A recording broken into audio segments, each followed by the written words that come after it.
Inside the Bible Mark 5 Demon Mansion, Qyltora is the creator of forensic Gothic profiling.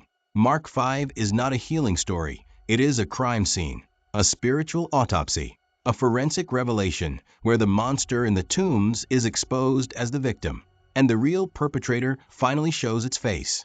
The spotlight that feeds on ruin. Some people chase fame, others run from it.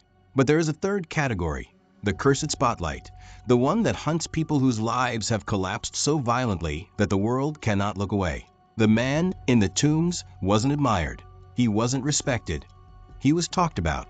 That is the cruelty of the spotlight. A man who looked like a monster. To the villagers, he was a threat. To Jesus, he was a hostage.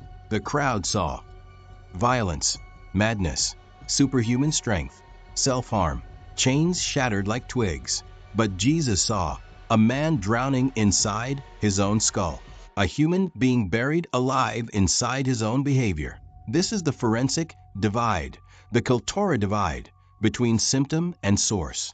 Where the crowd saw a monster, Jesus saw a crime scene. The invisible war inside a human body. People heard his screams. They never heard what caused them. People saw broken chains. The man's public madness became his identity. His private torment became invisible. When the hidden violence finally showed itself. Mark 5 verse 13 is not just a verse, it is a revelation. And forthwith Jesus gave them leave. Mark 5 verse 13, KJV.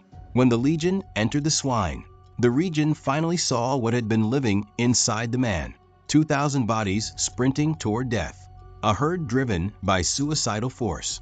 A mass drowning that happened too fast to stop. The demons didn't suddenly become destructive. They simply became visible. The man was never the threat. The villagers feared the wrong thing. They feared the man. They should have feared what was inside him. Chains couldn't restrain him because chains don't restrain spirits. Villagers couldn't help him because villagers can't negotiate with a legion. Only Jesus had the authority to speak into the darkness and have the darkness answer. The spotlight moves. After the exorcism, the man is found, sitting, clothed, in his right mind. The spotlight shifts from his madness to Christ's authority. Final Qyltora profile. Mark 5 is a forensic case study in misidentification. People judge the visible behavior. Jesus confronts the invisible battle. People see the broken chains. Jesus sees the spiritual captivity. The darkness of the spotlight is that people become famous for their wounds, while the war causing those wounds remains unseen. And it is a reminder that Christ does not merely calm the visible storm. He exposes the hidden darkness and sets the captives free.